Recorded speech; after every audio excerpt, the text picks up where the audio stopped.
नमस्कार, आपका बहुत बहुत स्वागत है। यूनिफॉर्म सिविल कोड सबसे ज्यादा चर्चा में है, तो उस पर ही संबंधित आज वीडियो बनाएंगे और ये बताएंगे कि आखिर है क्या यूनिफॉर्म सिविल कोड और ये किस किस देश में पहले लागू हुआ है। क्या भारत में अलग अलग राज्यों में इसे लागू किया गया है, तो कौन कौन सा राज्य है और ये बनने में इतना विवाद क्यों हो रहा है, संविधान के किस अनुच्छेद में इसे दिया गया है और इससे किसको फायदा होगा और किसको नुकसान होगा। यानी कि क्या सभी लोगों के लिए एक जैसा कानून बनाना अब जरूरी है, और अगर ऐसा था तो हमारा मूलभूत संविधान जो 26 नवंबर 1949 को अपनाया गया उसमें क्यों नहीं था इन चीजों को, तो उस पर विस्तार पूर्वक बात करेंगे और ये बताएंगे कि बेसिकली जो अवस्थी आयोग बना है जिसमें इन चीजों को 22वें लॉ कमीशन ने क्यों लोगों से राय मांगा, लगभग 10 लाख लोगों ने अपनी राय भेज दी है, तो उस पर भी चर्चा करेंगे। अलग अलग राज्यों में ये लागू हो रहा किस किस मुद्दे पर होगा, इस पर डिटेल से बात करेंगे कि क्या इसमें जो कानून बन जाएगा तो क्या गोद लेने का अधिकार अब मुस्लिम महिलाओं को मिल पाएगा कि वो गोद बच्चे को ले सकती हैं। गोद लेने का तरीका एक जैसा हो जाएगा, उत्तराधिकार का नियम एक जैसा हो जाएगा। क्या एक शादी का कानून बनेगा जो अभी अलग अलग लॉ बोर्ड में है कि वो 4 शादी कर सकते हैं, क्या वो टूट जाएगा। बच्चे कितने हो, क्या इस पर भी कंट्रोल लग जाएगा कि बच्चे कितने हो, सरकारी सुविधा क्या उन्हें नहीं दिया जाएगा। शादी की उम्र क्या होनी चाहिए, ग्रेजुएशन तक क्या शादी कोई लड़की नहीं कर सकती है, इस पर भी क्या रोक लग रहा है। तलाक के लिए क्या महिला पुरुष दोनों को समान अधिकार मिलेगा। अभी कुछ स्थानों पर पुरुषों को ज्यादा ताकत मिला हुआ है तलाक में एज कंपेयर टू महिला।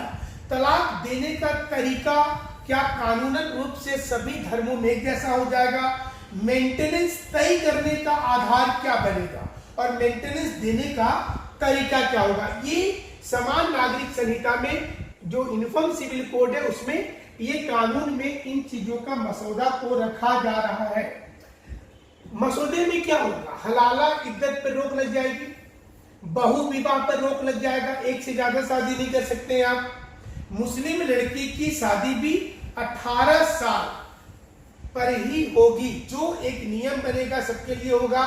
मुस्लिम महिला को गोद लेने का अधिकार मिलेगा, मुस्लिम महिला को पिता की संपत्ति में बराबर का हिस्सा मिलेगा और मुस्लिम महिला भी चाहे तो अपने पति को तलाक दे सकती है। ये चीजों को लाया जा रहा है। तो और देखिए ये अभी अगर देखेंगे कि ये कहां कहां पर है, तो गोवा में ये लागू है, उत्तराखंड में ड्राफ्ट बना है, मध्य प्रदेश में कमेटी बनी है, कमेटी बनाने का ऐलान गुजरात में हुआ है और असम में भी इसे अपना लिया गया है। तो गोवा में तो पूर्ण रूपेण अपनाया गया है और असम में भी इसकी ड्राफ्टिंग हो चुकी है। तो इतने राज्य हैं जहां पर ये चीजें हो रहा है। यूनिफॉर्म सिविल कोड बेसिकली क्या है ये आपको समझाते हैं कि ये चर्चा में इन दिनों इतना ज्यादा आया क्यों है। ये जो यूनिफॉर्म सिविल कोड है, आप इसको समझिए कि यूनिफॉर्म सिविल कोड में सबसे पहले समझिए कि संविधान के आर्टिकल नंबर 44 में एक समान नागरिक संहिता की बात की हुई है और ये जो है ये संविधान का भाग 4 में आता है, जिसको आमतौर पर directive principles of state policy बोलती है। मतलब ये एक ऐसा क्षेत्र है जो संविधान बनाते समय राज्यों को डायरेक्शन दिया गया है, मतलब कि आप इसमें जितनी चीजें दी हुई है आर्टिकल नंबर 36 से लेकर के 51 तक उसे रिसोर्सेज के आधार पर अपनाया जाए। रिसोर्सेज का मतलब हुआ कि हमें अगर मैच्योर हो चुके हैं, इसको कोर्ट से लागू नहीं करवा सकते हैं। इसलिए जब अवस्थी आयोग बना था 2023 में अभी जो चल रहा है, तो सुप्रीम कोर्ट में कुछ लोगों ने केस किया कि यूनिफॉर्म सिविल कोड बेकार चीज है, इसे रोका जाए, तो सुप्रीम कोर्ट ने यह कहते हुए खारिज कर दिया कि संविधान के मुताबिक ही ये नियम बना है और कानून अगर बनता है तो हम इसे रोक नहीं सकते। अब समझिए यहाँ पर कि संविधान बनाते समय दो कैटेगरी को सोचिए, एक आपके अधिकार को और एक निर्देशक तत्व को।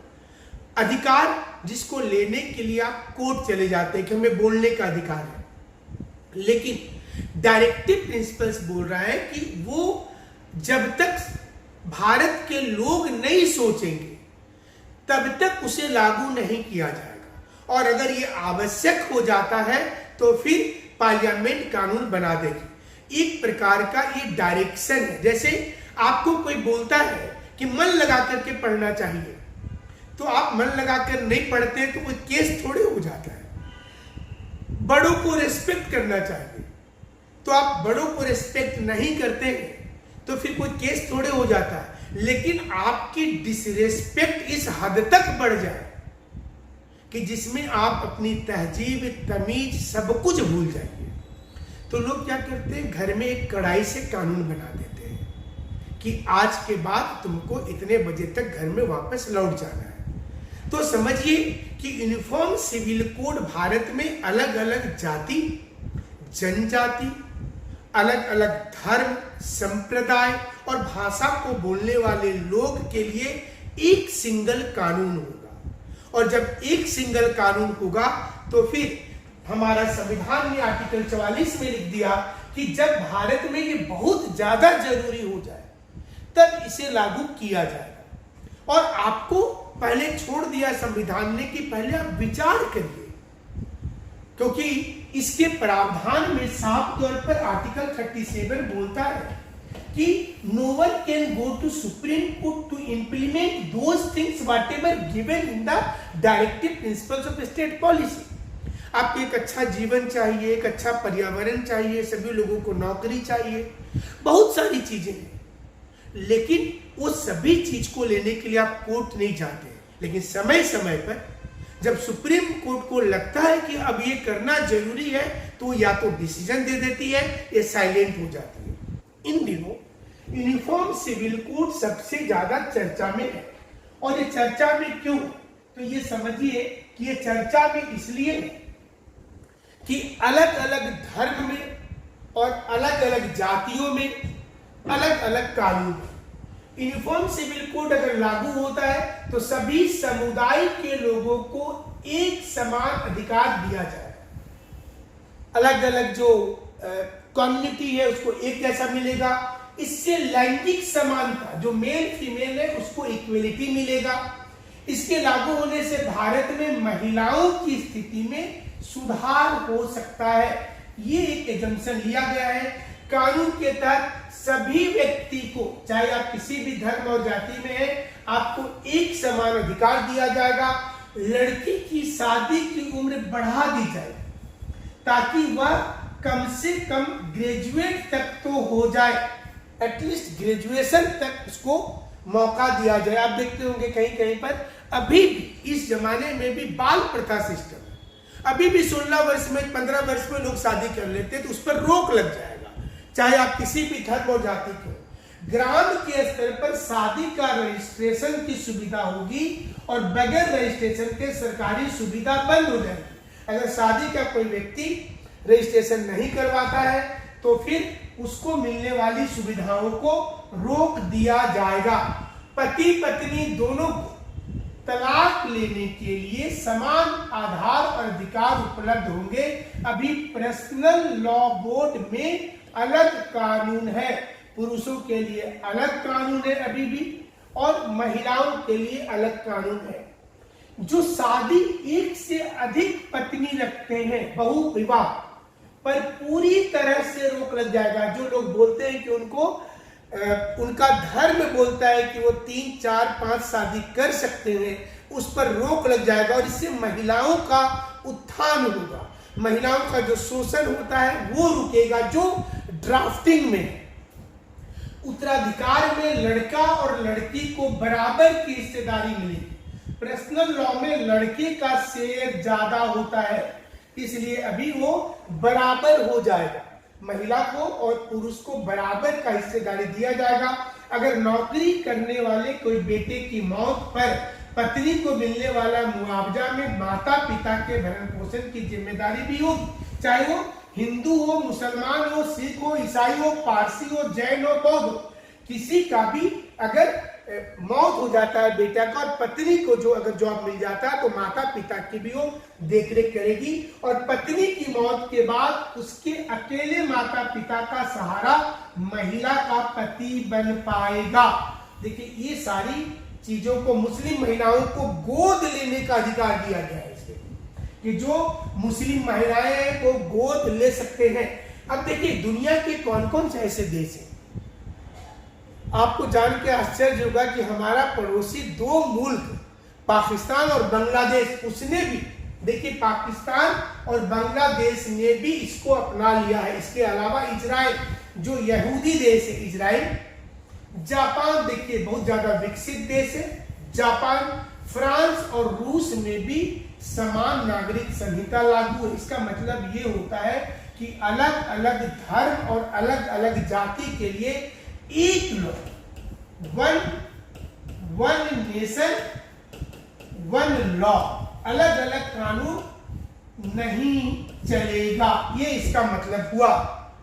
और अमेरिका में और कई यूरोप के देश में भी सेकुलर कानून है जो सभी धर्म को मानना पड़ता है, हर धर्म को वहां के कानून मानना पड़ते हैं, वो अपना कानून अपने हिसाब से नहीं बना सकते हैं।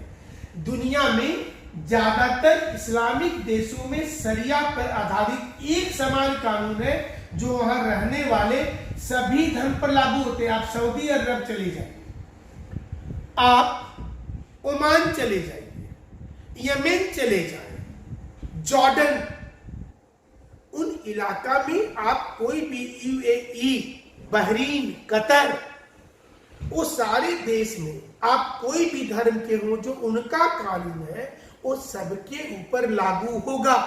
लेकिन भारत में ये चूंकि डायरेक्टिव प्रिंसिपल्स के अनुच्छेद 44 में था, आर्टिकल 44 में था, तो ये सभी धर्मों पर लागू नहीं था क्योंकि वो एक डायरेक्शन था, आपको अच्छा करने के लिए डायरेक्शन था कि आप अच्छा करेंगे तो देश के संसाधनों के अनुसार छोड़ा गया था। और यहां पर संसाधन का मतलब आपका मैच्योरिटी लेवल है कि जिस दिन देश में लोगों की समझ होगी उस दिन लोग सोचेंगे कि महिलाओं को उसका अधिकार, देखिए इसके लिए नैतिक जिम्मेवारी है ज्यादा जरूरी। अगर हिंदुओं में सती प्रथा होती थी तो जब राजा राम मोहन राय ने इसका अपोज किया था उस वक्त में राजा राम मोहन राय का सोशल बाइकआउट हुआ था, लोगों ने उनको समाज से निकाल दिया था। लेकिन आप सोच करके देखिए कि क्या ये उचित था कि आप हस्बैंड मर जाने के बाद महिलाओं को जिंदा जला दीजिए। और अगर अंग्रेजों ने ऐसा किया तो हिंदुओं ने उस वक्त माना कि उनके धर्म में ये इंटरफेयर है। तो ये चीजें आज जब समाज पढ़ लिया है तो फिर क्या महिला और पुरुष को बराबर का हक नहीं मिलना चाहिए? दहेज पर बहुत कानून होने के बाद भी दहेज प्रथा समाप्त नहीं हुआ है, चाहे वो किसी भी रिलीजन में देख लीजिए या फिर आप जाति में देख लीजिए, लेने का तरीका बदला है। तो ये एथिक्स और आइडियोलॉजी की भी बात है। इसके साथ साथ अगर आप देखते हैं तो इस समय भारत में ये चूंकि चर्चा इसलिए हो रहा है कि चुनावी मौसम यहाँ आता है तो ऐसे मुद्दे भी आ जाते हैं। और आपको ये बता दें कि बहुत सारे राज्यों ने इसको लागू करने के लिए अपना कदम उठा लिया है। अब देखिए आयोग बना है इसके लिए और 22वां लॉ कमीशन बना है 20। इसके पहले आपको ये भी जानकारी दे दें कि 2018 में और 2021-22 में भी इसके लिए काम हो चुका है कि आप अपना दिल में जो बातें हैं वो बताइए, आप लिख कर के भेजिए, आप बताइए कि क्या होना चाहिए, क्या महिला पुरुष को समान अधिकार नहीं मिलना चाहते। तो 22वें लॉ कमीशन ने इच्छुक लोगों से 30 दिन में अपना विचार अपना जो वेबसाइट है ईमेल पर देने को कहा। आप भी दे सकते हैं। आप अपना विचार रखिए कि देश को क्या समान नागरिक संहिता चाहिए। ये एक एजम्पशन और एक सर्वे है। अभी तक 10 लाख लोग लगभग जमा कर चुके हैं अपना विचार। आप भी कि क्या ये होना चाहिए, और आपके विचार से लॉ कमीशन जो है वो जरूर से इस पर काम करेगा। देखिए 21वें लॉ कमीशन ने भी इस पर किया था, तो इस पर चर्चा की जरूरत बताई थी कि डिस्कशन होना चाहिए, और अभी भी अलग अलग धर्म को बुलाकर निश्चित रूप से सरकार इस पर डिस्कशन करेगी। तो 22वां विधि आयोग जो है वो 3 साल का कार्य विस्तार दिया गया है। इसलिए कानून एवं न्याय मंत्रालय की ओर से एक पत्र भेजे जाने के बाद समान नागरिक संहिता से जुड़े विषयों पर पड़ताल शुरू कर दिया है। तो आप इस पर कर सकते हैं। और जैसा बता दिए कि इसके होने से बच्चा अगर अनाथ हो जाता है तो देखिए गार्जियनशिप की प्रक्रिया आसान हो जाएगी। लिव इन रिलेशन का डिक्लेरेशन करना पड़ेगा। हलाला और इद्दत पर पूरी तरह से रोक लग जाएगी। निकाह है हलाला पर अभी भी बहुत सारी मुस्लिम बहनें आवाज उठाती रही कि ना निकाह है हलाले उनके साथ में नहीं होना चाहिए, तो इस पर भी रोक लग जाएगा। और मुस्लिम महिलाओं को गोद लेने का हक मिलेगा। बच्चा वो गोद ले सकती है, प्रक्रिया को आसान कर दिया जाएगा। पति पत्नी में झगड़े होने पर बच्चे की कस्टडी ग्रैंड पेरेंट्स दादा दादी या नाना नानी को दिया जा सकता है। ये भी देखिए इसमें व्यवस्था किया जा रहा है। और ये सिर्फ एक धर्म नहीं बल्कि सभी धर्मों पर ये लागू किया जाएगा। तो मोटे तौर पर भारत के अलावा लगभग देशों ने समान एक संहिता अपनाया है। आज के विकसित समाज में क्या आप धर्म के आड़ में क्या महिलाओं का शोषण किया जाएगा, ये भी एक मुद्दा है कि क्या हिंदू या दूसरे सिख ईसाई या मुस्लिम में कहीं भी अगर गलत हो रहा है तो क्या उसके खिलाफ कानून बनना चाहिए। और ये बहुत इंपॉर्टेंट विषय हो गया है आज। यही कारण है कि आप प्रतिदिन यूनिफॉर्म सिविल कोड या कॉमन सिविल कोड पर आप चर्चा सुनते होंगे कि कॉमन सिविल कोड बन रहा है या फिर यूनिफॉर्म सिविल कोड बन रहा है। बेहतर ये होगा, सुप्रीम कोर्ट ने इसके पहले भी कहा है कि प्रत्येक धर्म के लोग अगर अपनी बुराइयों को खुद से दूर कर ले तो न्यायपालिका की जरूरत नहीं पड़ेगी। एक ट्रैफिक रूल्स की आवश्यकता क्यों होती है? क्योंकि हम लोग ट्रैफिक रूल को तोड़ने में विश्वास करते हैं। हमें पता होता है कि कोई ट्रैफिक इंस्पेक्टर खड़ा नहीं है तो ट्रिपल लोड चलते हैं, लाल सिग्नल पर भी आगे बढ़ जाते हैं अगर कोई रोकने वाला नहीं है तो सोचिए कि अगर सारे लोग नियम फॉलो करने लगेंगे तो क्या वर्ल्ड को ट्रैफिक इंस्पेक्टर और ट्रैफिक गाइडलाइन की जरूरत महसूस होगी? नहीं होगी। ये सोचने की बात है, समझने की बात है। और आज के हाल के वर्षों में महिला आईएएस से लेकर आईआईटी और मेडिकल में टॉपर बन रही है। ऐसे में उनके ऊपर किसी भी धर्म और जाति में कोई एक प्रकार का कानून लाद देना क्या सही है? ये विचारणीय विषय जरूर है। सरकार को चाहिए कि सभी धर्म के धर्म गुरुओं के साथ बैठकर इस पर विस्तृत चर्चा करें और संभव हो तो उसका लाइव टेलीकास्ट कीजिए। इसके सॉल्यूशन क्या हो सकते हैं कि सरकार अलग अलग लोगों के साथ डिबेट करे और डिबेट करने के बाद लाइव टेलीकास्ट करवाए। संपादक मंडल को बैठा, जो एडिटर टीम होती है वो बैठे, सरकार की ओर से जो मंत्री हैं वो बैठे, विपक्ष की अपोजिशन के लोग बैठे, और ये टीवी की मारपीट वाली डिबेट नहीं हो बल्कि ये डिबेट तथ्य पर आधारित हो। ये डिबेट में लोग बोले कि हम अपने अंदर खुद से सुधार कर लेंगे, आप कानून मत लाइए, तो फिर समस्या का हल इस प्रकार से भी निकल सकता है। और जाहिर सी चीज है कि जब समाज ने महिलाओं को समझा तो आज हर धर्म की लड़कियां पढ़ रही हैं, वो आगे आ रही हैं। ये कानून से नहीं हो रहा है बल्कि लोगों की सोच से हो रहा है। तो जरूरत कानून की है या सोच की है, ये भी एक बड़ा विषय होगा। उम्मीद करते हैं कि यूनिफॉर्म सिविल कोड पर जो चीजें थी वो आसान भाषा में आपको समझ में आई हो। और ये समझिए कि इसे जरूरी नहीं है कि कानून बनाया ही जाए।